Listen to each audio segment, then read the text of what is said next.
ver. Hola, weirdos y weirdas, ¿qué tal? ¿Cómo estáis? Pues otra vez es Halloween, otra vez es 31 de octubre. Y bueno, pues como viene siendo tradición, aquí en Video Club Weird, en mi cueva, en este desastre que es mi cueva, pues toca vídeo coral, ¿no? Hacía tiempo que no hacíamos un vídeo coral. El año pasado, yo ni me acuerdo de que fue el año pasado, pero sí que hubo vídeo coral. Y hubo vídeo coral además de un matarife, de una franquicia, como viene siendo tradición.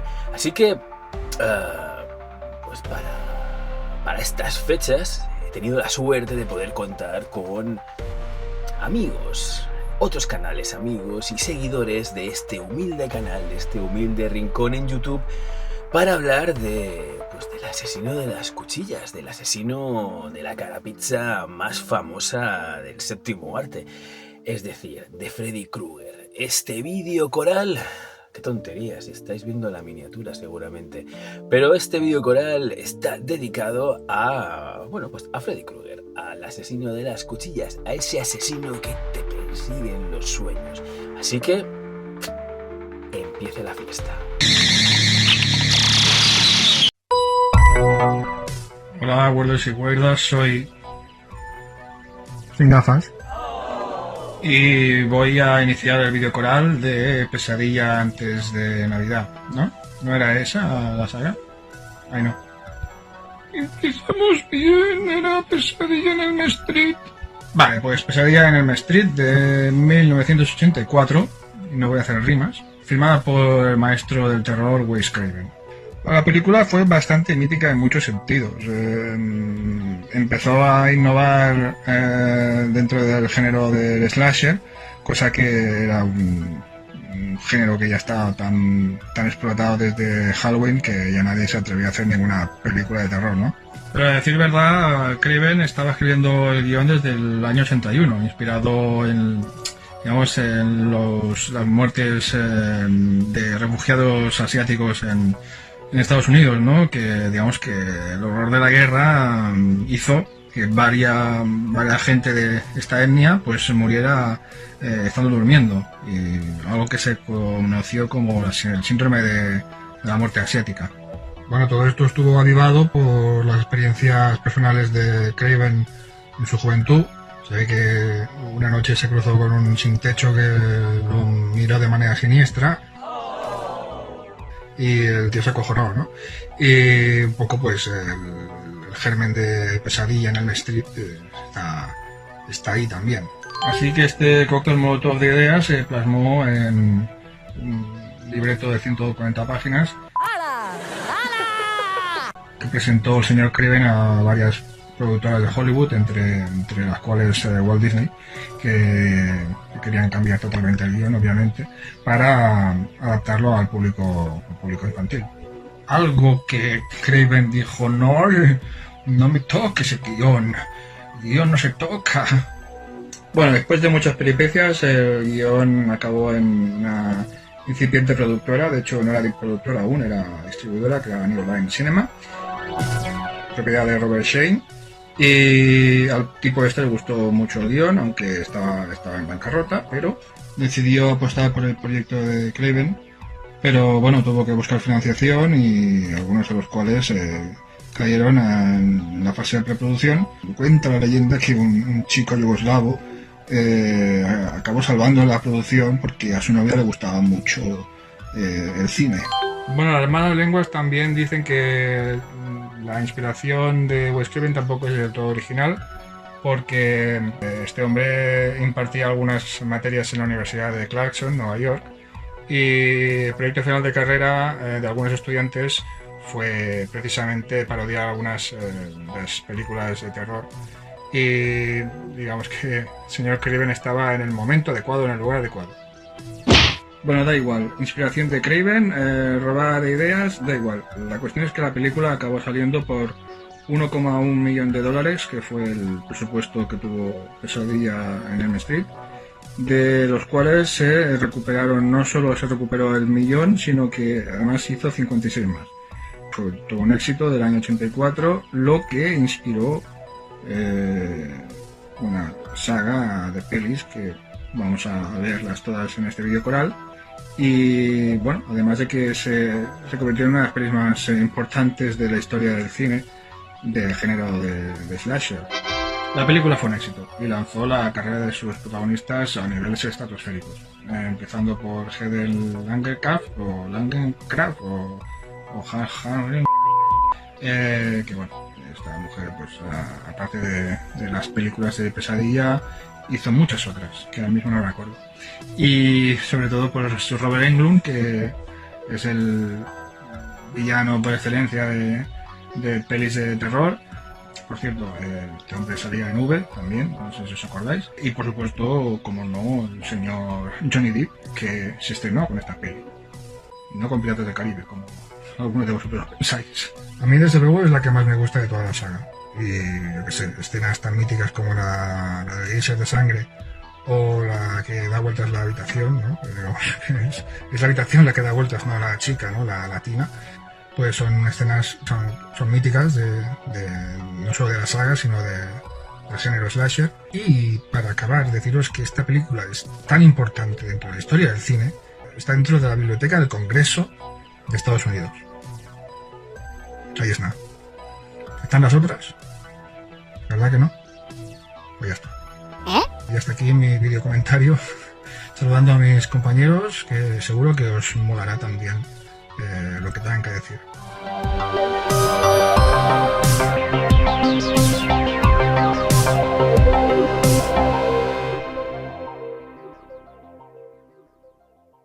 Cuando yo me desperté tenía una erección, Tina, y tu nombre escrito en la piel. Hola, ¿qué tal? Pues aquí estoy en este especial Halloween de este hermosísimo y maravilloso canal para hablar de la segunda parte de Pesadilla en Elm Street, dirigida esta vez por Jack Sholder. Y si en la primera teníamos a Heather Langenkamp y a Johnny Depp, pues en esta película tenemos a un señor sin carisma y al clon fake de Meryl Streep. Y es una película a la cual se le dio muchísimos palos en su momento. De hecho, a día de hoy no es una secuela muy querida, aunque creo que ha ganado con el tiempo, porque si bien era totalmente continuista con la primera parte, pues Freddy, en vez de colarse en pesadillas para matar a adolescentes de 45 años, lo que quería era poseer al protagonista, como vemos en una de las escenas más míticas, ¿no? Donde enseña su cerebro, donde le dice que quiere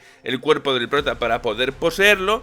Y aún así la peli se las apaña para molar, porque la peli mola, aunque tenga escenas extremadamente ridículas, como el bailecito del protagonista, que en mi vida he visto bailar a alguien así y de verdad haría llorar al niño Jesús.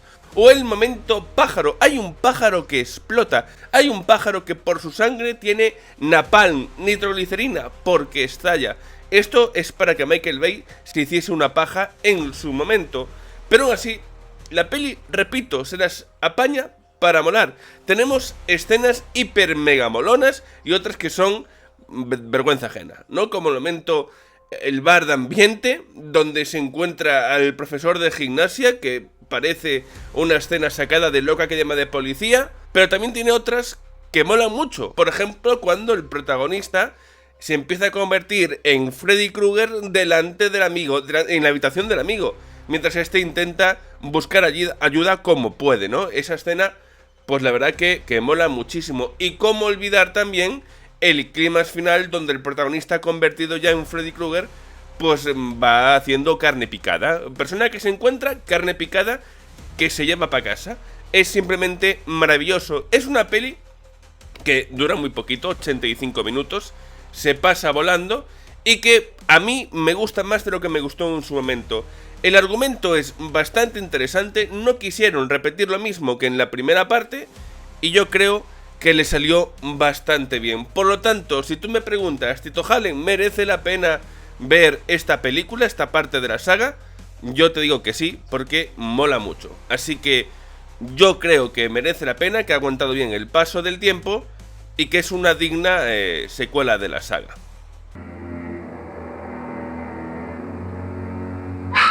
Buenos días, tardes, noches, queridos televidentes. Salutaciones a todos los huerdos del lugar y en especial a JM por darme esta oportunidad para hablar de una de mis películas favoritas en esta noche de pesadilla, podríamos decir. En este caso voy a hablar de mi película favorita de la saga, que es la tercera, apodada también Dream Warriors. Película que para mí fue el inicio del cambio de la temática de Freddy. Si la primera había intentado ser película de miedo, con bastante éxito, la segunda era un experimento raro, en la tercera es cuando, por primera vez, yo creo que son autoconscientes de cómo es la saga y el peso que tiene nuestro protagonista, y si ya en las anteriores había habido un poquito de comedia y humor, aquí ya van a tope con la comedia, van full comedy. Bienvenida al éxito. Por decirlo de alguna manera, con un personaje que está, bueno, mayor que la vida misma, podríamos decir que es Freddy. En este caso la historia lo que nos narra es la situación muy divertida, por decirlo así, de un grupo de niños, bueno, chavales en realidad, que están recluidos en un centro psiquiátrico debido a sus comportamientos un poco difíciles para con la sociedad, tanto porque algunos tienen cierto comportamiento autista, otros suicidas, otros tienen problemas de sonambulismo, adicciones varias, y deciden tenerlos tratados ahí. ¿Por qué tienen todos estos problemas? Pues porque nuestro viejo amigo del suéter a rayas les acosa por las noches, algo que, digamos, produce cierta intranquilidad entre los demás. Teniéndolos recluidos y negando la esencia del problema, lo que tenemos entre nosotros es un maravilloso buffet libre para nuestro asesino de la garra, y es de lo que va a ir esta película. Como opositora, vamos a recuperar, de hecho, elementos de la primera película. Nancy, encarnada por Heather Langenkamp, vuelve y será la que, conocedora de todo el problema y especialmente de los poderes de nuestro protagonista, intentará pararle ayudando a estos niños, ayudados a su vez por un psiquiatra que es el jefe de la zona, con mayor y menor éxito. Vamos a decir menor porque en realidad hacer experimentos con los sueños teniendo a nuestro acosador infantil por allí no va a acabar nada bien. Esto lo que nos lleva es una situación donde, siendo todos conscientes, es un intento de supervivencia en grupo. ¿Y cómo van a intentar sobrevivir? Uno de los detalles que más me gusta de la película en sí es el elemento fantástico que se introduce.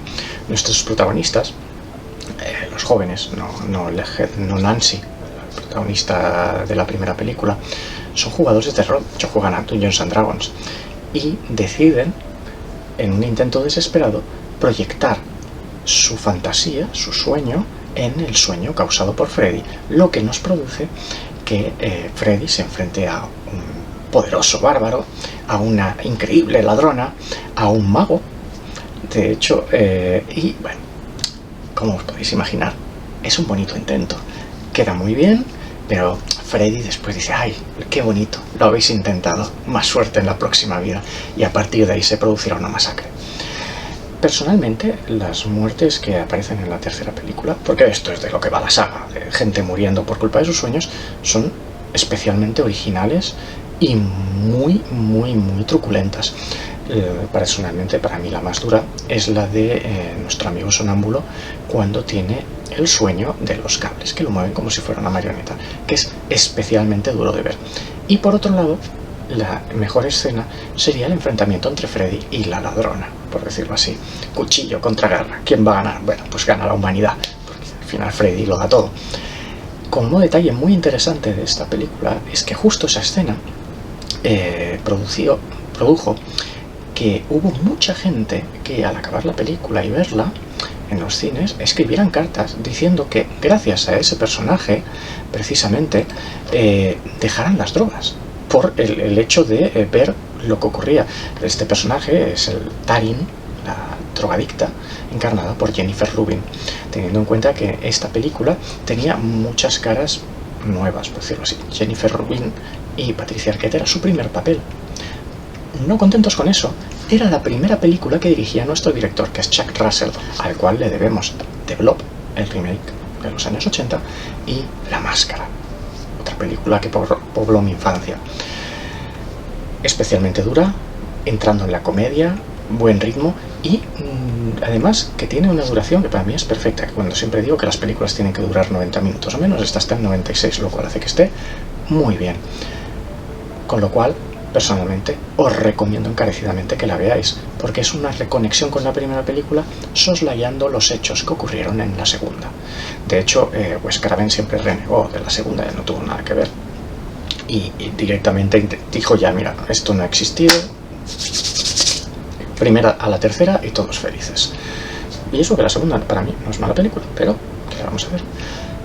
Con lo cual os recomiendo encarecidamente Guerreros del Sueño, que además está conectada con la cuarta película que viene a continuación de mano de otro de mis compañeros huerdos. Así que os saludo, portaos bien y tener cuidado con lo que soñáis. Estoy harta, Kristen, siempre fastidiando. En cuanto viene un hombre a casa lo estropeas. Hola, huerdas y huerdas, un placer estar de vuelta aquí en Videoclub Weird en este vídeo coral sobre Pesadilla en Elm Street, mi saga slasher favorita. Y en este caso yo voy a hablar de la cuarta parte, ya que fue la primera que vi en el cine. Dirigida por Renny Harlin, director conocido por pelis tan famosas como Deep Blue Sea, Fort Fairlane o La Jungla 2, pero también conocido por ser el director de La Isla de las Cabezas Cortadas, película que con su fracaso en taquilla llevó a la bancarrota a Carolco. Productora de grandes films como Desafío Total, Instinto Básico, Rambo e incluso Terminator 2. Pero un fracaso en taquilla no determina la calidad de este gran cineasta,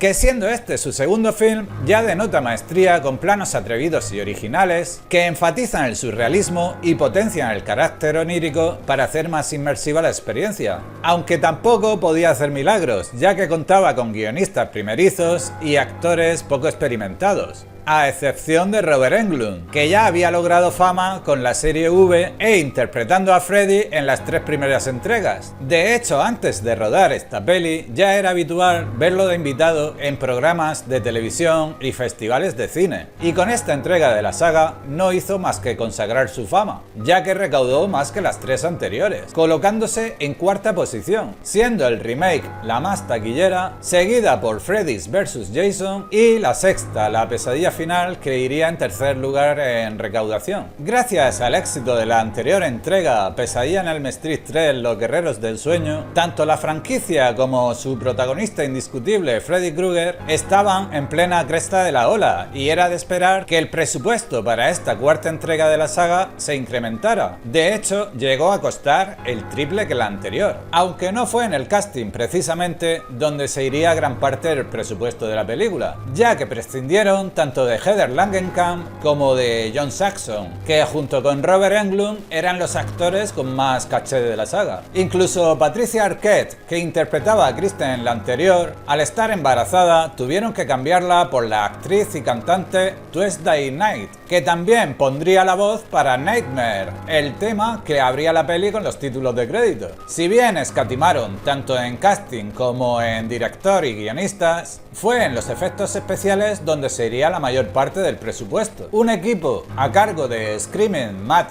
George, técnico de efectos especiales y maquillaje en pelis tan famosas como Depredador, Golpe en la Pequeña China o la tercera parte de Pesadilla, serían los encargados de recrear estos entornos aterradores, así como las muertes de los jóvenes, requiriendo de un gran número de decorados, maquillajes, animatrónicos, maquetas y hasta un Freddy gigante animado en el que se metían varios especialistas y simulaban las almas intentando salir al empujar la membrana de material extensible que habían fabricado. En resumidas cuentas, se nota que se puso mucho énfasis en el tema de los efectos especiales, pero poca en la coherencia de la historia o en el desarrollo de personajes. Seguramente pensarían que con aprovechar la fama de Freddy y sus chistes, sacándolo bastante en pantalla y brindar unas cuantas muertes imaginativas y un apartado visual atractivo, ya tendrían al público ganado. Pero en esencia, la trama no tiene mucho sentido. Ni por qué resucita Freddy, ni por qué Kristen pasa sus poderes a Alice, ni por qué Alice absorbe las cualidades de los demás amigos que mata Freddy, y así unas cuantas decisiones argumentales cuanto menos cuestionables. Y hasta meten con calzador, sin encajar demasiado en la historia, conceptos de otras pelis que estaban de moda por aquellos tiempos, como Karate Kid y Los Cazafantasmas. Pero si no te planteas todas estas incoherencias, la peli hasta se hace muy disfrutable. Es dinámica, nueva, imaginativa, y se agradece mucho la continuidad con la anterior entrega de la saga, que hasta esta no lo habíamos tenido. Además, los personajes de Kincaid y Joy son interpretados por los mismos actores, y aunque cambian a la actriz que hacía de Kristen, su personaje sigue siendo el mismo. Como nuevas incorporaciones tenemos el personaje de Alice, interpretado por Lisa Wilcox, que haría un solvente papel de la nueva Final Girl, y que iría acompañada de su hermano y el típico grupo de amigos a los que Freddy dará caza uno a uno, con excepción de su nuevo interés amoroso, que en esta peli se salva. Además de una banda sonora bien trabajada a cargo de Keith Safran, la peli contiene una lista de canciones de grupos de moda de los 80, tales como Dramarama, Billy Idol o Blondie, entre tantos otros. En definitiva, es una peli muy hija de su tiempo, que empieza a acusar el desgaste de una cuarta entrega y, aunque sabe mantener el tipo, supone el inicio del declive de la saga. Pero la verdad que en su día era una de mis preferidas, y viéndola ahora, aun encontrándole muchas carencias y desaciertos, se disfruta mucho el despliegue de imaginación, todo ejecutado con efectos prácticos. Un trabajo artesanal que quedaba fenomenal y hoy en día ha caído en desuso, por desgracia. Y bueno, para terminar, quiero dar las gracias a JM por dejarme participar y a la gente que ha salido en este vídeo, así como quien quiera que lo vea. Y para despedirme os voy a dejar con un pequeño vídeo musical para rendir homenaje a esta peli que tan buenos momentos nos ha dado, o malos según se mire. Y nada más, espero que os guste el vídeo y hasta la próxima. ¡Chao!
Estoy muerto.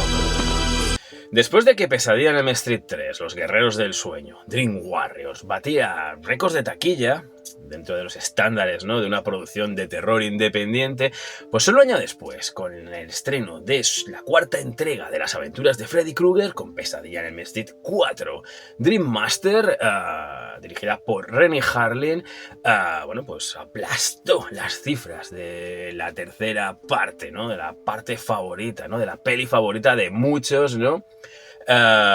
Y además haciendo que la Freddy manía se asentase, ¿no?, y alcanzase pues su punto más álgido de la historia, ¿no?, de la franquicia. El asesino de las cuchillas, Freddy Krueger, presentaba con frecuencia pues especiales de televisión, aparecía en videoclips musicales, en una especie de estrella del rock, era un invitado habitual en programas de entrevistas y había todo tipo de merchandising alrededor de su figura. Había, bueno, aparte de revistas, pelis, cromos, cómics, videojuegos, disfraces de Halloween, no sé, camisetas, ¿cómo se llama eso? ¿Dónde se mete la merienda? ¿Fiambreras? Pues fiambreras, había de todo. Todo lo que fuese susceptible de tener la cara de pizza de Freddy, pues ahí impresa, su estampa ahí pegada y pues eso, le marcas un precio y a vender. Pones en la estantería para que alguien venga a comprarlo. Algo que llama la atención, puesto que estamos hablando del hijo bastardo, ¿no?, de 1000 maníacos que violaron a una monja y que además, pues, bueno, pues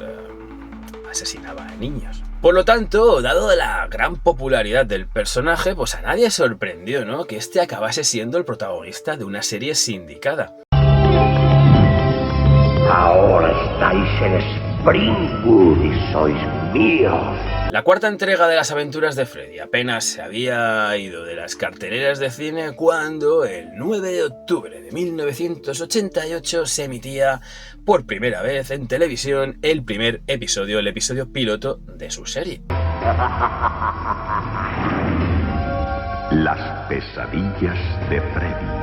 Las pesadillas de Freddy. Aunque la serie tenía un formato que a lo mejor no era el esperado por el público, puesto que aquí aparecería Robert Englund, por supuesto, Freddy Krueger. Creo que su figura es indisoluble a la del personaje, para bien y para mal, pero aquí Freddy hacía de una especie de horror host, presentaba y despedía los episodios.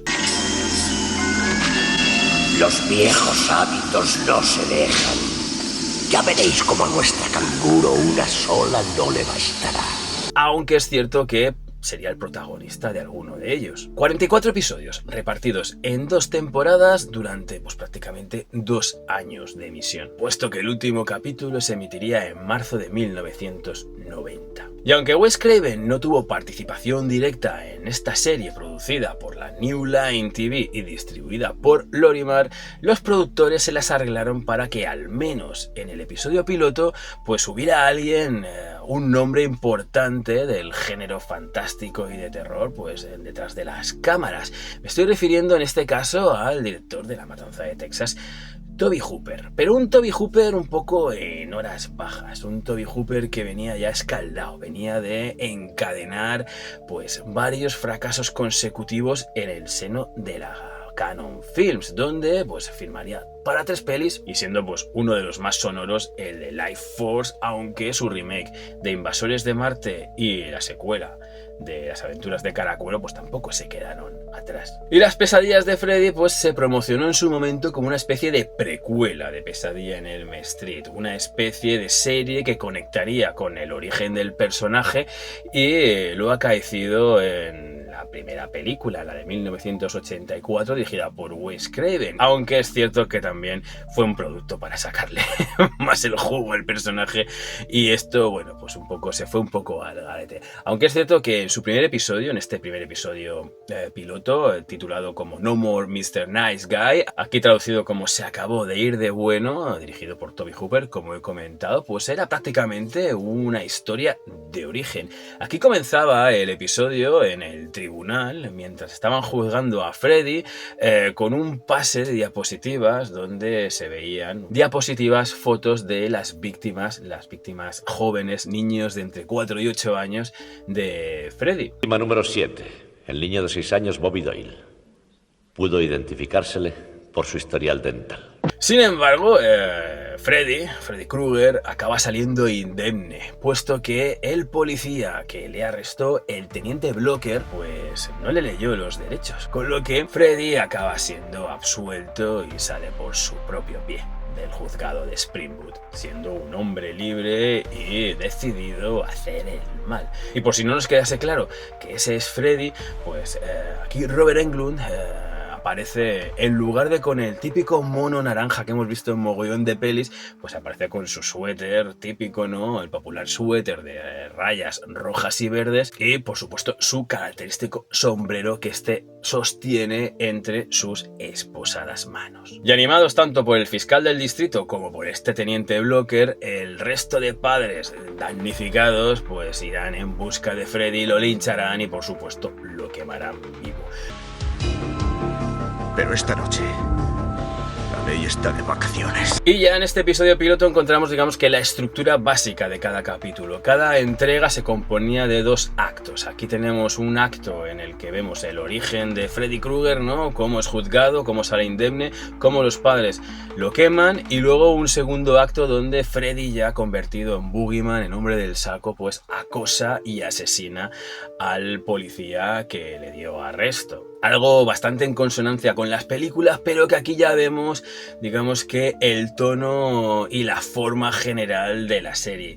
Es decir, En las películas los efectos especiales eran bastante importantes y con el devenir de cada una de las entregas las pesadillas eran como más rocambolescas, como más elaboradas, como más impactantes. Aquí no ocurre, aquí no hay el dinero como para gastárselo en efectos impactantes, en efectos prácticos chulos. Por lo que, pues algo que será la tónica general de cada episodio es la falta de dinero, la falta de presupuesto, los bajos valores de producción de estas pesadillas de Freddy, aunque algo se intenta hacer, sobre todo con la iluminación, para dar ese tono onírico característico pues de la franquicia. Pero como ya os digo, esta serie era pues eso, un producto barato con la única intención de sacarle más pasta al personaje. Freddy aparecería en todos los episodios, al principio y al final, y muchas de estas presentaciones o despedidas sí que se iban convirtiendo en más bizarras y más rocambolescas. Por ejemplo, hay un episodio que se llama Fun House en el cual pues Freddy lo despide travestido. Lo despide con peluca rubia incluida. Sin embargo, hay algunos episodios donde Freddy es el principal protagonista. En la primera temporada encontraríamos 3. En La bolsa o la vida de Freddy, dirigido por Ken Widenhorn, director de Shockwaves o de La divertida noche de los zombies, pues ahí tendríamos a un Freddy que acecha a una estudiante que se niega a creer en él. El 7º episodio, también dirigido por Widenhorn, sería una especie de secuela del episodio piloto, donde recuperaríamos a las gemelas. De hecho, incluso Freddy despediría el episodio después de rajar a una de ellas, diciendo con sorna que por fin puede distinguirlas. Que por cierto, las gemelas que aparecen en este episodio, que es el 7º de la primera temporada, son las gemelas que aparecen en la cama del Ford Fairlane, en las aventuras de Ford Fairlane, el detective rock and rollero. Y el 19º, titulado como Sexo Seguro, que posiblemente sea de los mejores episodios de toda la serie, pues aquí tenemos a un nerdaco que se enamora de una especie de gótica que está obsesionada con la figura de Freddy Krueger, que además está guionizado por David J. Shaw, que es un co-guionista del Cuervo, por ejemplo, o de Critters 3, y que además participó en la preproducción de la 5ª entrega de Freddy, de ese Pesadilla en el Street 5, ¿no? La del niño y la embarazada, ¿no? Aunque no cuajó y al final la New Line ofreció pues un más de lo mismo. En la segunda temporada tendríamos otros 2 episodios donde Freddy sería pues parte activa, ¿no? Uno de ellos sería Un sueño hecho en realidad, donde se intenta imitar ese rollo homoerótico que vimos en Pesadilla en Elm Street 2, y Sueños que matan, que sería el episodio 11 de esta segunda temporada, pues veríamos a Freddy acechando a un presentador de un programa de televisión bastante sensacionalista. Y aunque la serie era baratera, la verdad es que la violencia gráfica y explícita no estaba nada exenta, y aunque no había tetas, sí que había folleteo y muchas señoras en lencería y en bikini, siendo el show pues objetivo de estos grupos moralistas, ¿no?, que pululan por los Estados Unidos. Ya sabéis, en Estados Unidos se puede llevar una AK-47 al instituto, pero no puedes ver según qué cosas en la tele. Y tras el 10º episodio de la segunda temporada, titulado Como sabéis dónde están vuestros hijos, donde un niño de unos 8 años es casi asesinado por la loca de su hermana, cuando pues estos grupos dieron bastante por saco. Y a raíz de eso, dado que la productora se lo tomó un poco a risa y a guasa, porque antes de los episodios ponía un mensaje, rollo, un disclaimer, rollo, en este episodio no se ha asesinado a nadie menor de 18 años, lo cierto es que la controversia, la polémica fue haciendo que las cadenas de televisión pues fueran perdiendo el interés, fueran dejando de emitir la serie, y al final pues fue cancelada tras esta segunda temporada. Pero bueno, aún así, por las pesadillas de Freddy pasaron caras conocidas como las de John Cameron Mitchell, como Lori Petty, como Brad Pitt, como Jeffrey Combs, como Dick Miller. Incluso hubo un episodio dirigido por Robert Englund titulado como Miedo a volar, donde pues Freddy presentaba el primer acto en el ala de un avión, emulando a ese gremlin, ¿no?, del relato de Richard Matheson, Pesadilla a 20.000 pies, y donde se intentaba emular un poco también esa historia, ¿no? ¿no? Con un pasajero, con un tipo que lo pasaba bastante mal en un avión comercial, en un vuelo comercial. Aquí en España la serie la pudimos ver gracias a Telecinco. Las pesadillas de Freddy, próximamente en Telecinco. Que la promocionó a bombo platillo y la emitió en prime time, al menos durante sus primeros episodios, aunque la cosa se fue enfriando y ya pues la fue relegando a horarios más intempestivos, incluso de madrugada. También se ha podido ver en el canal Dark. En lo que respecta al formato doméstico, en España no conocemos pues edición más que las 4 cintas que salieron en VHS, de las cuales yo tengo las 2 primeras y os las enseñé en ese vídeo que titulé como la Freddy Mandanga, que os dejo por aquí por si queréis echarle un vistazo, pero no hemos visto ninguna edición digital. De hecho, yo he revisado la serie estos días, no he visto todos los episodios porque algunos son infumables, pues la Roldán Esfera de esa forma, porque no hay otra forma de verla. Es cierto que internacionalmente, fuera de nuestras fronteras, hay una edición en Blu-ray reciente que salió en Alemania. De hecho, podéis encontrar en YouTube algún vídeo de alguien reseñándolas y poco más. Es raro que no haya salido, que nuestro amigo este que saca ediciones de dudosa legalidad pues no se haya atrevido a fusilarla y darla aquí en España, pero bueno, estamos pendientes, ¿no?, de que las pesadillas de Freddy pues aterricen algún día aquí. ¿Preguntas? ¡Sí! Hola, weirdos y weirdas, feliz Halloween a todos, en especial a ti. Bueno, en esta ocasión el señor Weird nos ha reunido a todos para celebrar la figura de Freddy Krueger y la saga de Pesadilla en Elm Street con el motivo de Halloween, y yo voy a hablar de la quinta parte. Sí, imaginaos que es la quinta, porque es que no la tengo en físico, pero la tengo en mi corazón. La tengo en mi corazón porque fue la primera película de la saga que yo vi en el cine. Cuando yo me compré mi primer vídeo, pues la saga estaba empezada. Yo debí llegar o cuando acababa de salir la tercera parte o estaba a punto de salir, así que la cogí un poquito in media res. Pero claro, haberla conocido primero en el videoclub hace que adquiera pues cierta dimensión más legendaria, y cuando tienes la oportunidad de ir a ver una de las entregas al cine, pues se hace algo bastante especial, como me pasó a mí. Y bueno, si pensamos en el conjunto de la saga, creo que todos estamos de acuerdo en que la saga de Pesadilla en Elm Street alcanzó su apogeo con la tercera parte, con la parte esta de llamada Los Guerreros del Sueño, los Dream Warriors. Porque así, a ver, podemos tener la típica mitificación de la primera parte, que puede ser la mejor y quizá incluso lo sea, pero si pensamos en todos los elementos que definen una saga, pues no se desarrollan solo en la primera parte. Y si pensamos en el conjunto de la saga, es en la tercera parte donde están mejor aunados todos los elementos, el mejor equilibrio entre terror y un Freddy con una vis cómica, sádica y una verborrea muy, muy especial, y los aspectos también fantásticos. Porque a partir de la tercera parte, no voy a decir que la saga vaya en declive, pero claro, ya alcanzó su punto más alto, así que a partir de ahí pues solo puede ir hacia abajo y adquirir otro carácter. Cuando pensamos en la cuarta y en la quinta parte, pues yo creo que ya la saga abandona el terror y se adentra más en lo que podríamos llamar en la fantasía oscura.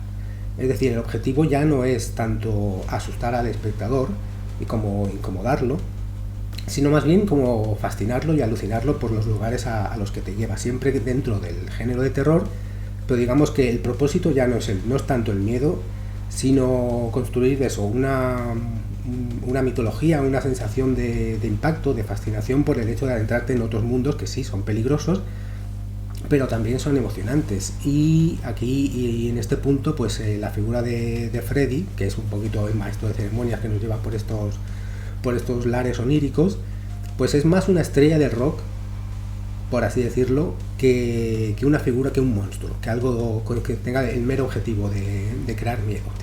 Su objetivo, sí, en gran medida es un poquito molar, es como si fuese el cantante de Wasp, pero en una película del slasher. Y si llegamos a la quinta parte, que es la que me toca a mí, la llamada The Dream Child, el niño de los sueños, pues a ver, es un punto de la saga en la que ya, sencillamente por tener que reinventarse a sí misma y dar más cosas al espectador, pues se vuelve muy hiperbólica. Yo no considero que sea una mala película, de hecho creo que no tiene tampoco fama de ser una mala película. De hecho pienso que lo que es la saga de Pesadilla en Elm Street mantiene bastante bien el tipo a lo largo de sus entregas. Pues puede haber algunas que te gusten más o menos, pero pienso que hasta cierto punto de la serie no da nada que podamos definir exactamente como una mala película. Y bueno, centrándonos en la que a mí me ocupa, la quinta parte, pues claro, habiendo ofrecido tanto, y sobre todo, como digo, a partir de la tercera, en la cual ya has dejado al espectador en un punto en el que exige unos niveles de fascinación, de imaginación, de impacto en pantalla muy grandes, pues es interesante porque estamos en un punto en que la saga solo puede volverse hiperbólica, solo puede buscar poner el fuego al máximo y a ver qué es lo que empieza a arder. Y en este aspecto yo pienso que esta entrega no decepciona para nada, porque tenemos aspectos muy interesantes dentro de lo que es toda la saga. Por ejemplo, ha quedado para siempre pues la figura de la primera Final Girl de Pesadilla en Elm Street, que si no me equivoco se llamaba Nancy, ya queda pues ahí para el recuerdo y como la Final Girl más emblemática. Pero en la cuarta y en la quinta parte tenemos un personaje que está un poquito olvidado para lo que es este personaje, que sería el personaje de Alice. A ver, en la tercera parte aparecieron la figura de los Dream Warriors, que son aquellas personas que pueden, digamos, plantarle cara a Freddy dentro del mundo de los sueños.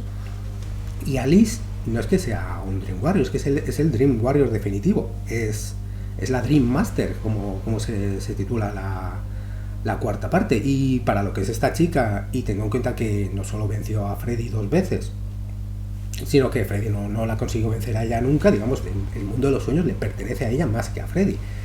Pues pienso que está un poquito olvidada para lo chulo que creo yo que es el personaje, su evolución entre la cuarta y la quinta parte. Y tenemos este personaje y nos plantean una situación de que esta chica está embarazada y Freddy está buscando regresar a través de su hijo, a través de los sueños de su hijo, ha hallado una vía de escape para regresar a hacer lo que él hace mejor, si no lo comparas con Freddy y Michael Myers, y digo con Jason. Y bueno, para regresar a hacer lo que él hace mejor, que es atormentar y matar a chavalines a través del mundo de los sueños. Y claro, pues se inicia su matanza. Y aquí tenemos verdaderamente, que yo pienso, si tenemos en cuenta lo que viene siendo lo que es la saga de Pesadilla en Elm Street, que empieza, sí, es un slasher con este aspecto onírico, sobrenatural, pero las muertes buscaban ser, pues eso, lo que son, pues gráficas, sangrientas. En cambio, aquí a partir de la tercera en adelante, la cuarta y la quinta, cada muerte es como un gag, ¿sabes? No tanto por la broma, sino que cada muerte se ha de construir muy bien. Y ha de buscar, pues, sobre todo, forzar el impacto y forzar los límites de la imaginación todo lo que puedas. Y aquí tenemos muertes muy impresionantes. Tenemos el momento en el que el novio de Alice se transforma en moto, que eso a nivel de efectos especiales, de espectacularidad, y todo esto pues con la moto corriendo por la carretera mientras el tipo se va fusionando con el motor y con los engranajes en una fantasía cyberpunk a lo Tetsuo. Tenemos cosas muy bizarras, como esta muerte de la chica esta que le da de comer hasta reventarla, que en una especie de cabaret victoriano ultra bizarro y sucio, que son cosas que entran muy bien por los ojos. Quiero decir, son fantasías muy bien construidas, y pienso que mantiene muy bien el tipo de lo que es la saga. Y después tenemos uno de mis personajes favoritos de la saga, otro Dream Warrior, un poquito olvidado, pero que le planta cara a Freddy, que es el dibujante de cómics, que en un momento logra alcanzar su super yo para enfrentarse a Freddy, y durante un momento pues le para los pies. A ver, acaba como acaba, pero es un gran momento. Justo, a ver, si tengo que reunir a todos los Dream Warriors, este tipo y la chica de navajas de la tercera, pues son mis favoritos. Y luego pensando en el conjunto de la saga y en la película, pienso que a ver, esta parte cierra muy bien lo que es la evolución de Freddy, porque hasta este punto, aunque podamos considerar la segunda un poquito algo paralelo, la saga se ha desarrollado en continuidad.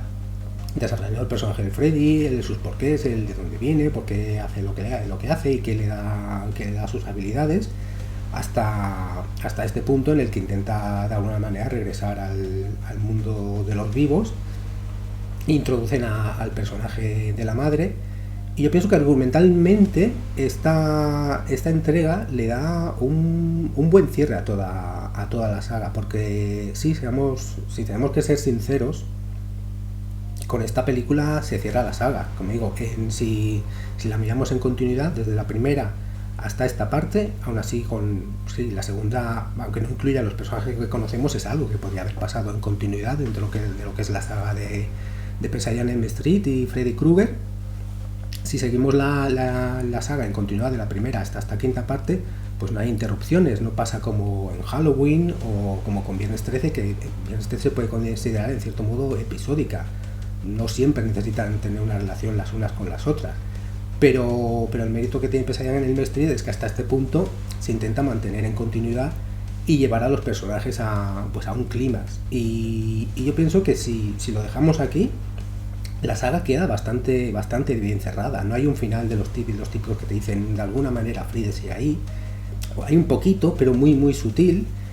Y digamos el modo en el que al final se deshacen de Freddy, que de alguna manera regresa al útero de su madre con el sacrificio del personaje de su madre, que si no me equivoco se llamaba Amanda Krueger, pues me parece que deja todo muy bien cerrado. Alice es como que puede seguir con su vida, con su hijo.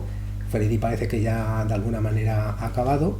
Y si tenemos que considerar como una única historia todas lo que serían las películas, pues aquí pienso yo que queda muy bien cerrado, como ya he dicho varias veces, porque sí, tenemos que adentrarnos en el terreno un poquito de la nostalgia, porque Freddy pienso que de todos los asesinos slasher es el más ochentero, y sí, los 80 es esta época porque tenemos mitificada para bien o para mal, y esta película salió en 1989, sí, cerrando ya una era y cerrando ya en cierto modo la saga de Pesadilla en Elm Street, porque de nuevo, seamos sinceros, la figura de Freddy ha continuado. Después vino Pesadilla Final, la nueva Pesadilla, Freddy contra Jason, el remake, pero Pesadilla en Elm Street 5 de Dream Child fue la última Pesadilla en Elm Street. Después de ahí no se han hecho más. La figura de Freddy ha continuado, pero esta fue la última Pesadilla en Elm Street, y pienso que si te lo planteas así, pues insisto, está todo muy bien cerrado, porque hay desde la primera hasta la quinta hay un arco de personajes y de desarrollo de una historia en continuidad, y como digo, sí, vale, la tercera es la mejor, después hay cierto declive, pero no hay películas, pienso yo, que de mala calidad. Las películas siguen siendo buenas y te llega un momento en que la historia se acaba. Y se acaba con esta película, que ahora me sabe muy mal no tener físicamente para ponerla aquí. Pesadilla en Elm Street 5 de Dream Child, que como digo fue la última Pesadilla en Elm Street. Después hubo pesadillas, hubo Freddy, pero la última Pesadilla en Elm Street fue Pesadilla en Elm Street 5. Y con esto me despido y os deseo un gran Halloween a todos. Gracias por la oportunidad y hasta otra. Uy, aquí está la mano. ¿Ven? Tu nacimiento fue una maldición para la humanidad. ¿Qué pasa, chagulis, huerdos, huerdas, amigos del canal de Videoclub Weird? Un honor para mí estar en este vídeo hablando de mi saga de terror favorita, Pesadilla en Elm Street, mi película favorita, que es Pesadilla en Elm Street, pero yo no voy a hablar de ninguna película. Voy a hablar de Freddy Krueger en los videojuegos, lo cual, bueno, no hay muchos. Pero sí que a finales de los 80, cuando ya la saga estaba empezando a decaer, a partir de 1989, aparecieron dos juegos. El primero de ellos, el menos conocido y el más fiel, es uno desarrollado por Westwood Studios para Commodore 64 y PC. Vamos a echarle un ojo. Y ahí tenemos las desarrolladoras.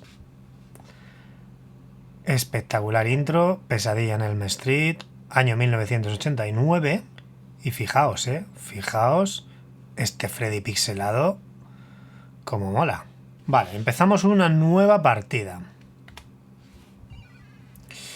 Y tenemos que elegir uno de los personajes. Cada uno tiene su poder. Kincaid tiene la fuerza, Kristen pues power kick, pues que le pega un patadón o un puñetazo. Tenemos a la magia de Will y Tarin, que tiene cuchillos mágicos. No entiendo esto porque en realidad el poder de Tarin es ser sexy y mala. Entonces vamos a elegir a Nancy, por supuesto, que puede parar el tiempo. Y Freddy ha secuestrado a todos los demás. ¿Qué tenemos que hacer? Pues rescatar a nuestros amigos. Y estamos en Springwood, en esta especie de laberinto. Y ahí está Freddy. Bueno, voy a dejar que me mate y os voy a enseñar la animación para que veáis lo que mola. Ahí está. Fijaos, ese gestito no es muy de pesadilla, es más de sueño húmedo. Bueno, pues ahora sí vamos a jugar en serio. Lo primero que tenemos que hacer es encontrar la casa de Freddy en este laberinto. Pues una vez encontramos la casa de Freddy, nos felicita nuestra querida Amanda Kruger, la madre de Freddy. Entonces entramos dentro y estamos dentro de la casa. Aquí tenemos que resolver algunos acertijos, vamos recogiendo objetos que son armas. Tenemos agua bendita, un cuchillo, y el caso es ir buscando. Aquí tenemos una palanca que hay que pulsar, hay que encontrar una llave, en fin, hay que ir resolviendo puzzles y haciendo cosillas para ir rescatando a nuestros amigos. Y como veis, ahí podemos bajar abajo al sótano, ¿no? A las calderas donde nos espera el segundo nivel. Y ahí me mataron. La verdad es que el juego está bien. Fue el primer juego de Pesadilla en Elm Street. No está mal para ser el primero. Y posiblemente sea el mejor, porque el siguiente que apareció es el más famoso. Y yo le tengo un poco de amor y odio. Vamos a verlo. Desarrollado por Rare, una de las desarrolladoras más importantes para Nintendo. Desarrolladora británica, pero este juego no salió de Estados Unidos, donde la NES lo petaba. En Europa lo petaba también, pero no tanto. También porque nosotros comprábamos más la NASA o la típica clónica o la Master System, que tuvo mucho éxito en Europa. Fijaos, ese Freddy pixelado de la portada alternativa del VHS de Pesadilla en Elm Street 2, que a mí me flipaba esa carátula. Podemos jugar hasta 4 jugadores, lo cual tiene que ser la risión. Vamos a ver cómo es el juego. Bueno, se supone que esto es Elm Street, entonces tenemos que ir aleatoriamente, que en cada partida es diferente, intentando entrar en las casas. Dentro tenemos que hacer cosillas, ahí tenemos murciélagos, serpientes, en fin, típico de Pesadilla en Elm Street, como ya sabéis. A esta casa ya podemos entrar y dentro, como veis, tenemos también esas moscas raras, también típicas de Pesadilla en Elm Street, igual que decorado es típico de Pesadilla en Elm Street, ¿no? Este decorado gótico. Obviamente estoy de coña porque esto es un clónico malo de Castlevania. El objetivo del juego es ir cogiendo los huesos y destruirlos, pues como en la peli de Pesadilla en Elm Street 3, podríamos decir. Y ahora mirad, me acabo de quedar dormido. ¿Qué pasa cuando te quedas dormido? Pues entramos en el mundo de Pesadilla y como he cogido antes un ítem, me puedo transformar en un Dream Warrior, que puedo disparar. Tenemos hasta 3, tenemos el ninja, tenemos el mago y tenemos este que es el acróbata. Si pasamos demasiado tiempo dormidos, nos enfrentaremos a Freddy, lo cual lo voy a hacer aposta para que veáis cómo es. Ahí está. Fijaos, se escucha ya la musiquita. La cantinela de Freddy. Y ahí le tenemos, Freddy's Coming. Y ahí tenemos a Freddy, con el cual ya me ha matado. Realmente hay que evitar a toda costa enfrentarse a él. No muere el tío. Como en las pelis, vamos. Y una vez le vencemos, se pira y hasta el próximo encuentro. Y aquí acaban los juegos de Pesadilla en Elm Street como tal. Ya no hubo más. Y ambos se han convertido en piezas de coleccionismo muy importantes. Tanto el de NES como el de PC y Commodore 64. El de NES se ha convertido en una especie de juego de culto, a mucha gente le gusta. Y bueno, NECA sacó la figura de Freddy Krueger del videojuego, tanto de este como el de el de Jason, que el juego de Viernes 13, ese sí que no hay por dónde cogerlo. Y después las apariciones de Freddy en el mundo de videojuegos han sido más esporádicas. Apareció como personaje jugable en el videojuego Terrordrome, que juntaba a varios personajes del cine de terror ahí luchando, y luego como personaje descargable, de contenido descargable, del Mortal Kombat. Lo que pasa que para mí ese Freddy no cuenta mucho porque es el Freddy del remake. Y como contenido descargable del juego Dead by Daylight tenemos un especial Pesadilla en Elm Street. Es un juego multijugador asimétrico en el que un personaje maneja a Freddy Krueger y los otros tienen que esconderse de él o acabar con él. Es quizá la experiencia más cercana a vivir la película Pesadilla en Elm Street. Una cosa que es un objeto de coleccionismo impresionante, que no es un videojuego, pero bueno, es un juego guay, que es esa máquina de pinball de Pesadilla en Elm Street, que es una auténtica maravilla. Muchas gracias, güerdos y güerdas. Esto ha sido Freddy Krueger en el mundo de los videojuegos. Felices 40 años a Pesadilla en Elm Street.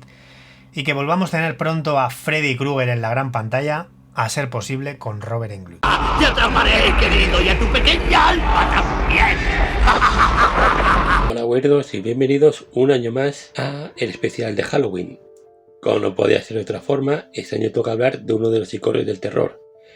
En este caso, a mí me ha tocado hablar de Pesadilla Final, la muerte de Freddy. Sexto y en apariencia último capítulo de la saga iniciada por Wes Craven. Esta es una película a la que le tengo bastante aprecio, porque fue la primera de Freddy que vi en el cine. Imaginaos, año 91, toda la chavalada flipando, y además eran en 3 dimensiones. Así que para allá me fui con mi padre, ¿verdad? Esta es una película a la que le tengo bastante aprecio. No es la mejor de la saga.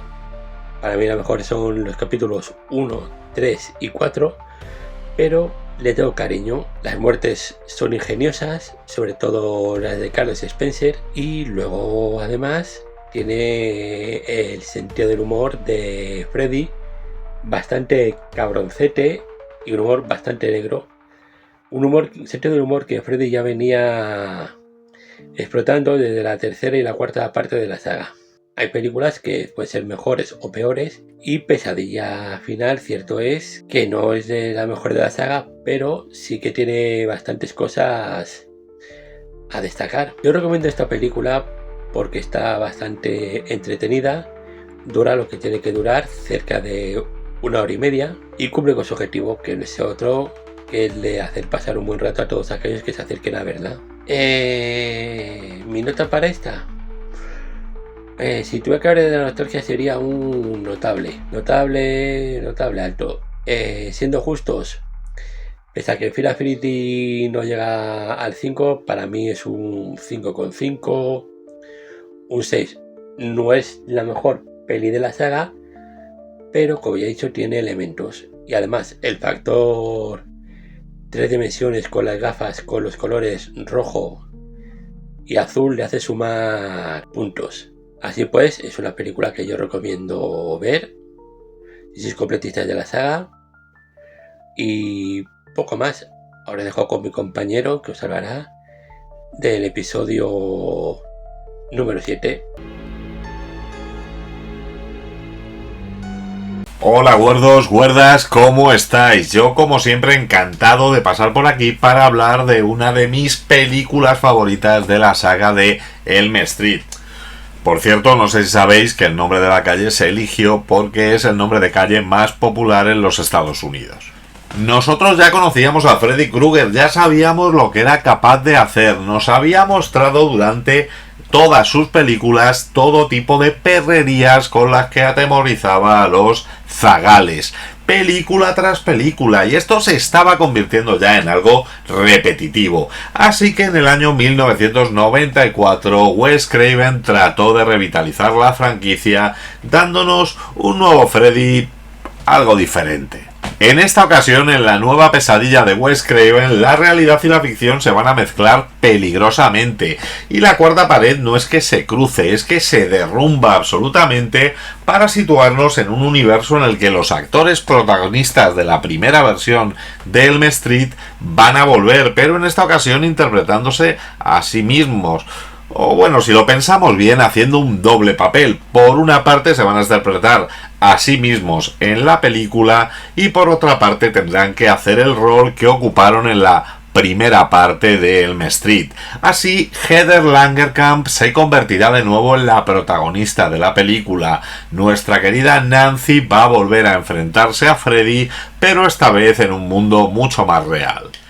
Heather está trabajando en el rodaje de una película y conviviendo con el grandísimo éxito de Freddy que la ha marcado en el mundo real, algo que no creo que fuera ficción, y comenzará a tener encuentros con el extraño asesino de la película que parece estar especialmente interesado en su hijo. El punto de partida es muy sencillo: un demonio antiguo ha adoptado la figura de Freddy Krueger para cruzar al mundo real y sembrar el caos. Y claro, ¿quién va a ser mejor para detenerlo que la actriz que lo combatió en sus sueños ficticios? ¿A qué te refieres? Pues a llamadas misteriosas.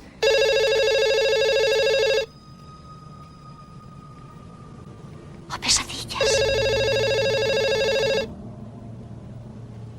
¿Por qué no coges el teléfono? La magia de la nueva pesadilla es cómo juega con los dobles roles de sus actores, mezclando sus vidas reales con los personajes que les interpretaron en la versión original.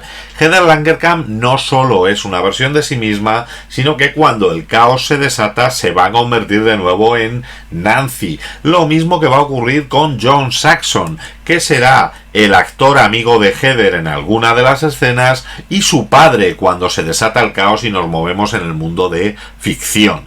Ese toque metacinematográfico nos da una visión muy surrealista del mundo del cine y de los peligros que pueden acechar a quienes trabajan en él. Y no estamos pensando en un mal contrato ni en aparecer en un remake malo.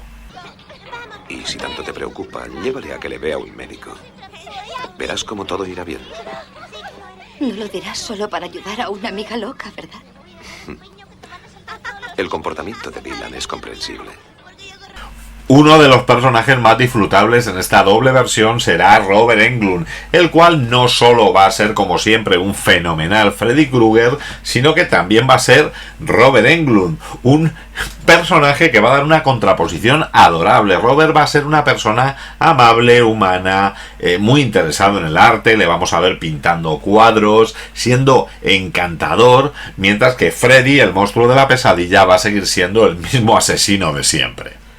Lo curioso en esta película es que parece que Freddy está tan harto como sus espectadores de las secuelas malas y por ello vuelve más brutal que nunca, con un maquillaje renovado que alguna gente criticó y hasta una cuchilla adicional en su guante. Wes Craven tiene también su aparición dentro de esta metaficción como quien es, como el cerebro detrás de la saga y el que es capaz de descubrir cómo frenar a esta amenaza, cómo frenar a este Freddy. Y la solución será hacer más películas. ¿Tiene algún punto débil esa cosa? Bueno, a veces puede ser capturada. ¿Capturada? ¿Cómo? Por algún escritor ingenioso. A veces se inventan historias tan buenas como para captar su esencia y entonces por un tiempo queda prisionera en el cuento. Es verdad que la transformación de Freddy de monstruo de tus sueños a demonio ancestral fue evidente en su representación, obra de David Miller, el mismo artista de efectos especiales que creó el maquillaje original en La pesadilla de Elm Street de 1984. Sin embargo, en esta ocasión Wes Craven quería que Freddy tuviera un aspecto más oscuro, menos caricaturesco en comparación con las últimas secuelas que se habían estrenado. El Freddy de la nueva pesadilla tiene un maquillaje mucho más estilizado, tiene menos aspecto de quemado que en las películas anteriores. Además, su sombrero, su guante con cuchillas y su vestimenta también fueron rediseñados. Se sustituyó ese suéter tradicional de rayas rojas y verdes por un abrigo de cuero largo que le daba un aspecto más amenazante y demoníaco. La idea de que Freddy representara a una fuerza más mitológica y maligna, diferenciándose del personaje sarcástico y burlón que habíamos visto en las secuelas anteriores, lo alejó muchísimo de la comicidad a la que estábamos acostumbrados y lo devolvió a sus raíces mucho más terroríficas. Eso sí, tendremos que decir adiós a los chistes tontos que ocurrían en las secuelas más recientes. Este Freddy está aquí para dar miedo sin ningún tipo de filtro.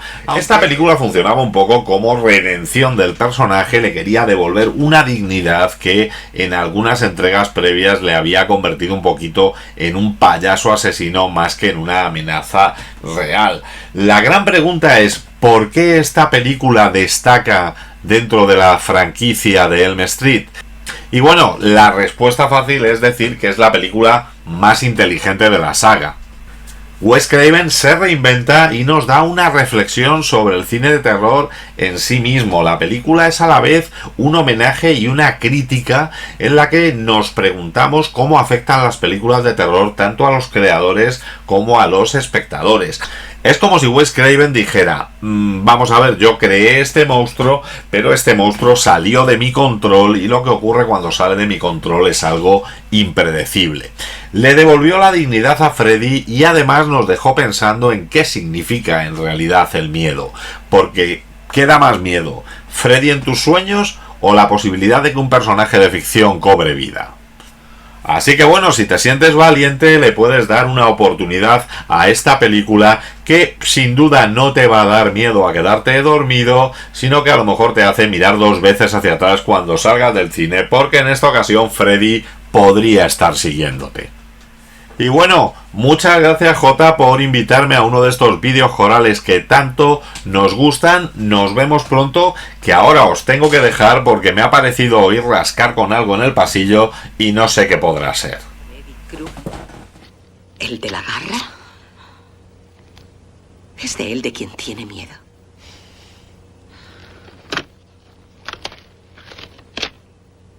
Ha dejado que su hijo vea sus películas, ¿verdad? Suspendida. Saludos amigos de Video Club Weird, aquí el Reverendo Wilson, directamente desde el calabozo del Reverendo Wilson, en este vídeo coral dedicado a la fantástica saga de Pesadilla en Elm Street. A mí me ha tocado, o más bien he escogido, Freddy contra Jason. No os voy a engañar, en primera mano deciros que es una de mis partes favoritas, tanto de la saga de Pesadilla como de la saga de Viernes 13, y como, bueno, los que habitualmente me escuchéis por podcast y demás, sabéis que cuando me pongo a analizar una película siempre me gusta hacerlo desde una perspectiva un poco más personal o biográfica. Yo recuerdo a principios de los 2000, cuando por fin se llevaba a cabo ese proyecto del que tanto se venía hablando desde finales de los 80 a principios de los 90, el crossover entre Freddy Krueger y Jason Voorhees. Para los que crecimos siendo fans del terror en los años 90, era como un auténtico sueño húmedo, ¿no? Ese encontronazo, ese cara a cara entre 2 iconos tan importantes para el terror. Cabe añadir que de primera mano el hecho de que ambas sagas estuviesen en un estado tan absolutamente decadente no hacía presagiar nada bueno, aunque el fichaje de Ronnie Yu como director, que venía directamente de revitalizar en cierta medida la saga de Chucky con La novia de Chucky, hacía que muchos tuviésemos ciertas esperanzas, y es que parte del espíritu que se encuentra Freddy contra Jason ya se veía allí, es decir, el hecho de respetar esa condición de película clásica del terror de franquicia, como era Chucky, en este caso como es el caso de Viernes 13 y de Pesadilla en Elm Street, pero dotándole de cierto halo humorístico o paródico, pero en su justa medida. Ya entrando de lleno en Freddy contra Jason, deciros que precisamente creo que la principal característica que tiene es esa. Es una película que respeta un poco los lugares comunes de ambas franquicias. Lo hace además con cierto equilibrio, tanto con la saga de Freddy como con la saga de Jason, aunque sí que en un inicio, al ver la película, podemos pensar que parece más ya solo por su trama, eso de que Freddy tenga que volver, utiliza a Jason y demás, parezca casi como una entrega más de Pesadilla en Elm Street, pero con ciertas dosis de un slasher más clásico y más básico, como pudiera ser el de Viernes 13. A mí la película me parece sensacional y me gusta sobre todo porque es la película que ambas franquicias necesitaban en ese momento. Es decir, ciertos estamentos clásicos, muchos tropos, muchos lugares comunes que los que éramos fans de ambas franquicias queríamos ver en una pantalla de cine. Para mí era casi como ya por fin poder ver en una gran pantalla una película de ambas franquicias. Ya había visto Jason X, con Freddy me estrenaba con Freddy contra Jason, y la verdad es que la experiencia fue brutal porque veíamos por fin, en el caso de Freddy, al gran Robert Englund maquillado en la gran pantalla. Además hay algo que sí que me gusta, y es que aunque el personaje de Freddy Krueger comienza en la saga como una especie de ítem folclórico, un auténtico torbellino de maldad, una especie de icono contracultural que fue el germen de muchas pesadillas para todos nosotros, pero a lo largo de la saga para mí perdió encanto, y perdió encanto más que nada porque se le dotó de cierta condición de estrella dentro del cine de terror, pero en un halo completamente humorístico. Aquí hay de eso, pero de una manera mucho más medida. Veo a un Freddy en realidad mucho más serio, mucho más o que casa más con el de aquellas primeras entregas, especialmente las tres primeras, y por supuesto vemos a Robert Englund en pantalla.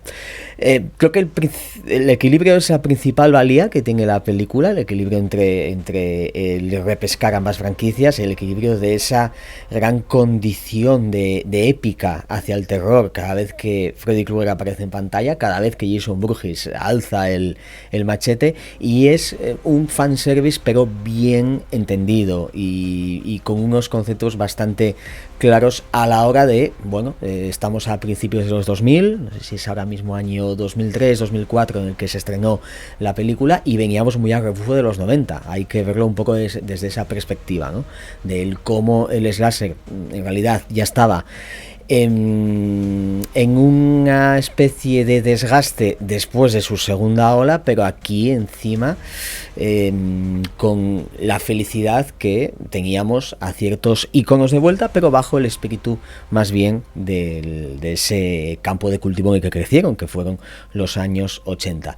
La película como slasher funciona muy bien, tenemos los tropos básicos, los tropos clásicos. La película sabe también que por supuesto Freddy y Jason son las estrellas aquí, y por supuesto se esfuerza en apoyar eso, ¿no? En cada aparición que tiene en la pantalla.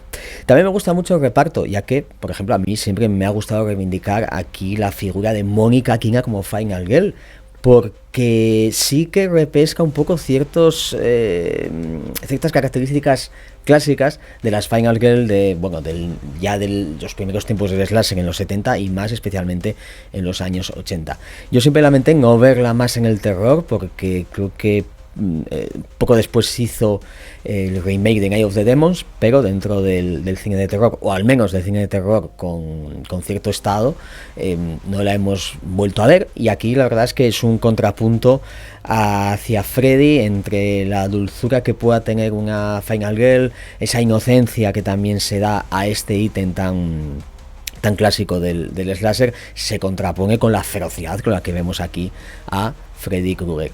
Luego ya el plantel de secundarios, lógicamente siguiendo también la hoja de ruta de los personajes que poblaban los slasher de los 70 y 80, principalmente digo esto porque cada vez que ahora se intenta homenajear o se intenta volver a los tiempos, a los buenos tiempos del slasher, se suelen caer en ciertos estereotipos que en realidad sacan completamente al fan clásico del género, y creo que Freddy contra Jason es casi como uno de los últimos reductos de aquella generación de cineastas y corrientes cinematográficas que teníamos en los años 70, 80 y en cierta medida también en los 90. Las escenas de asesinatos, las escenas de impacto de Freddy contra Jason a mí me parece que son brutales, tienen también ese hálito más pues clásico y brutal y feroz que nunca debió perder el slasher. Aquí hay que contraponer esta película con el slasher que se venía haciendo un poco post-Scream, porque yo creo que sí que ella se separa en ejecución. Ya en cierta medida Ronnie Yu era algo que pretendía hacer y en cierta medida lo estableció un poco el germen en la novia de Chucky, y creo que fue, como digo, una decisión completamente acertada. Tenemos por supuesto a Robert Englund haciendo de Freddy Krueger. Sería la última vez que lo vayamos a ver como Freddy, por eso ya también a nivel sentimental esta película tiene una importancia también especial. No tenemos a Ken Hodder, que fue lo que en un principio se planteó como Jason Voorhees. Ken Hodder, el especialista y el que, bueno, yo creo que es el Jason Voorhees más carismático dentro de esa facultad de dar fisicidad a un villano de estas características, ¿no?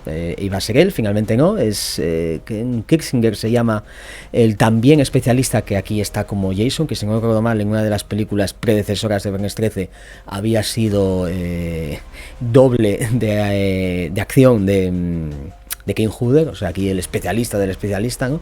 Y bueno, ya la verdad es que también está con cierta talla y tenemos a un Jason bastante interesante, ¿no?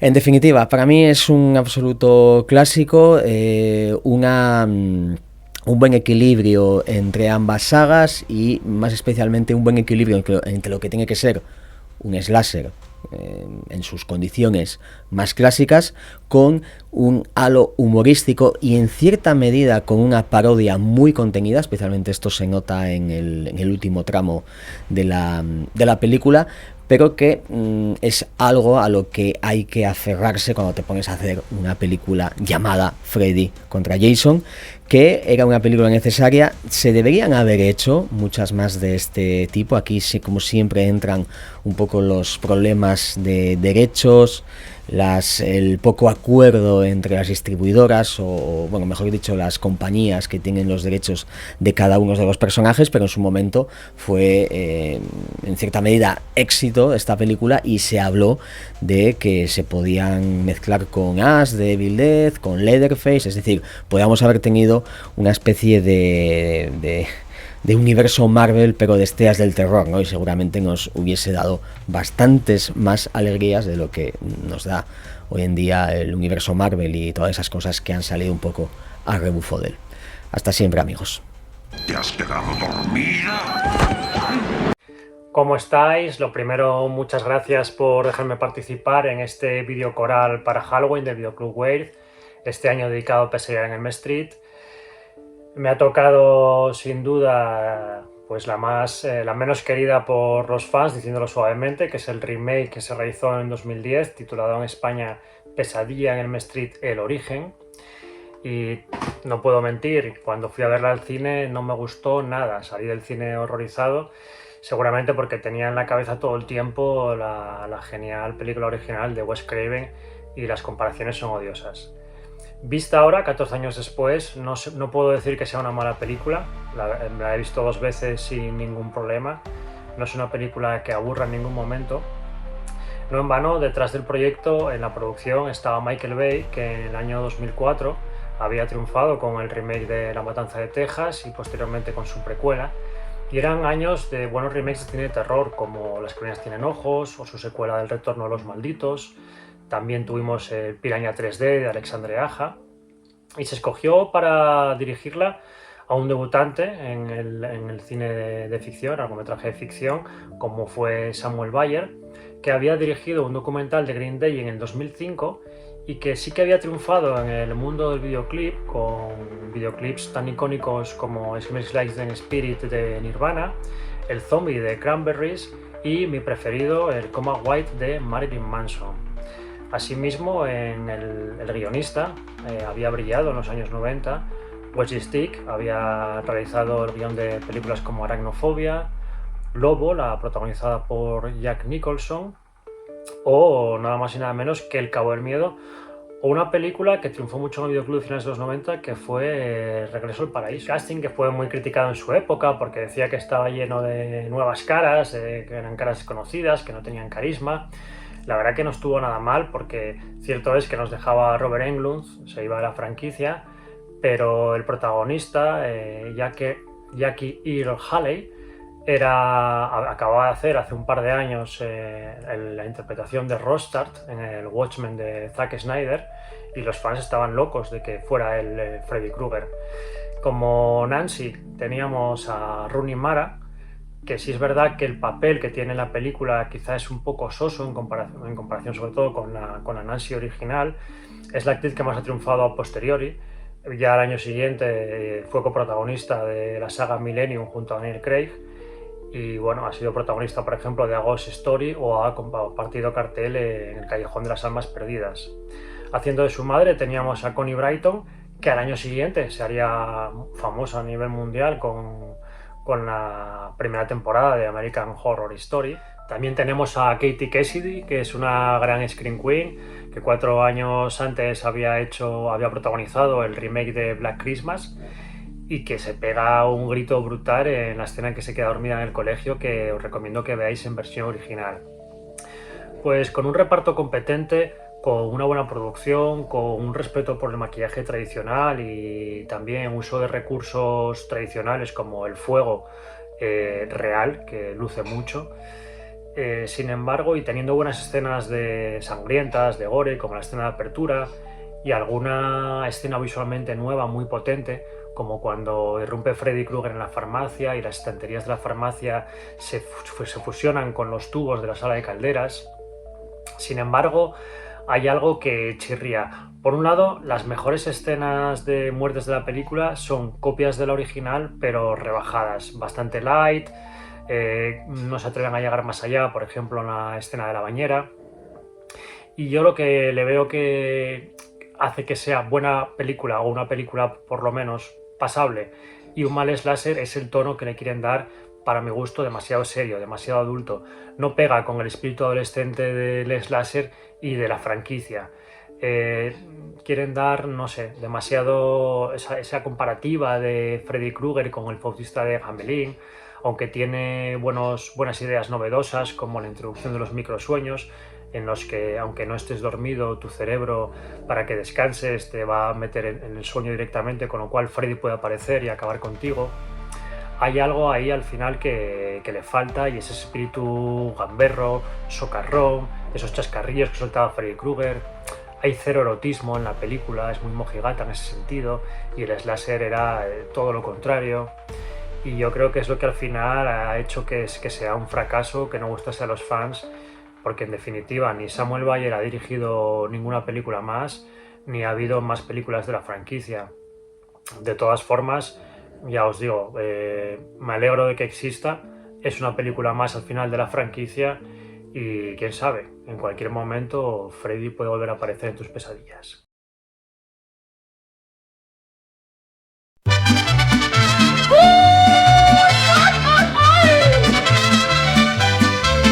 Freddy viene por la noche con su suéter a rayas, su cara chamuscada y garras bien afiladas, pero en mi sueño parece cansado, como si se hubiera olvidado de un café bien cargado. Oh Freddy, Freddy, eso es todo. Con esos guantes apenas das miedo, bro. No estás en los 80s, ya no asustas tanto. Hoy en día un meme da más espanto. Me despierta en mi cuarto, voy a hacerte gritar, pero tropieza en la cama y empieza a patalear. Le digo, Freddy, habla más bajo que estoy durmiendo. Y él responde, bueno, al menos lo estoy intentando. Oh Freddy, Freddy, no es como antes, con tu risa malévola, pero pifias constantes. Deja los sustos y píllate una Game Boy. Juega al Mario o a juegos de rol. Vete a terapia, tu estilo es anticuado. Él dice, soy Freddy, soy de la vieja escuela del mal encarnado. Pero se ríe un poquito y dice con gracia, tal vez me haga un TikTok para mejorar mi eficacia. Oh Freddy, Freddy, ¿quién lo iba a pensar? Un ícono del terror que ahora es viral. Nos reímos contigo aunque seas brutal. Al menos ya sabes cómo ser popular. Ay.